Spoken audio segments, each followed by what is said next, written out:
BBC News, hello, I'm Tom Watts. Tens of thousands of Americans are holding pro-abortion rallies in all 50 US states.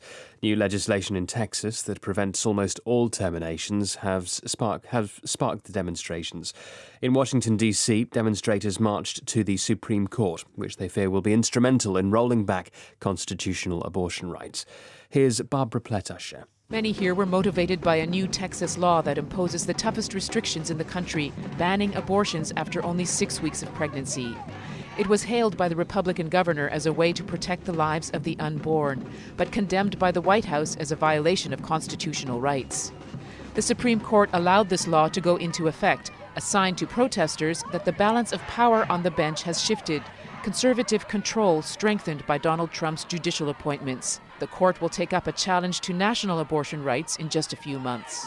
Thousands of people in Brazil have taken part in demonstrations against President Jair Bolsonaro, exactly a year ahead of the next elections. Local media said there were protests in 150 cities across the country. Katie Watson is in Sao Paulo. Many people are angry at the way he's handled the pandemic. We're talking more than 600,000 people who have died from COVID-19.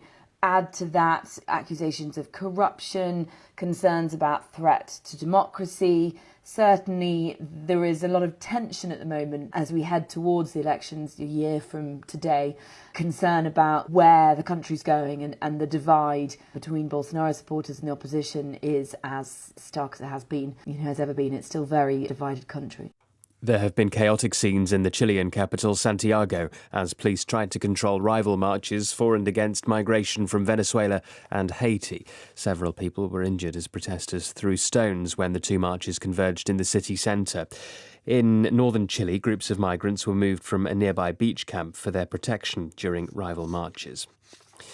Algeria has recalled its ambassador from Paris, accusing France of unacceptable interference in its affairs. Algeria said it was responding to comments attributed to President Emmanuel Macron by a French newspaper. James Reid has the details. Earlier this week, France angered Algeria by reducing the number of visas available to its citizens. Now President Macron appears to have added insult to injury. In comments reported by Le Monde, he said Algeria was ruled by a political military system with an official history that was based on hatred of France. The remarks have caused fury in Algiers, where the legacy of colonial rule and the war for independence is still keenly felt. In January, Mr. Macron agreed to set up a truth commission to address these issues. This latest row underlines how hard it will be to achieve reconciliation. World news from the BBC.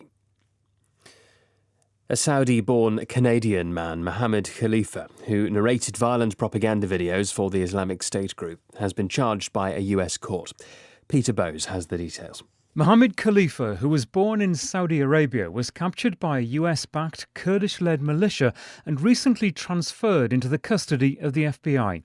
According to prosecutors, the 38-year-old served as an IS fighter and was involved in translating, narrating and advancing online propaganda for Islamic State. He was allegedly responsible for furthering the group's worldwide recruitment efforts and expanding the reach of videos that glorified horrific murders. Reports from eastern Afghanistan say unidentified gunmen have killed 3 people, including a journalist, in the city of Jalalabad. Syed Maruf Sadat, a local radio reporter, was travelling with family members when they came under attack. The journalist had appeared as a political analyst on television debates and also contributed to international news agencies. Final results from the first ever election to the Advisory Shura Council in Qatar indicate that no woman has secured a seat.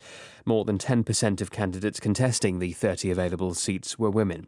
Analysts say it's possible that Qatar's powerful emir, Tamim bin Hamad Al Thani, will use his rights to appoint some women to the 15 remaining seats. Election officials say almost 2/3 of eligible voters cast ballots, though 90% of Qatar's population consists of foreign workers who have no vote.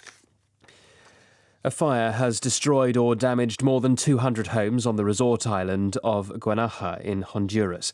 Video images showed rows of houses along the shore engulfed by flames. 4 people were injured before it was brought under control.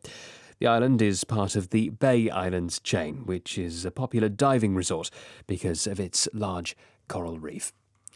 That's the world news from the BBC.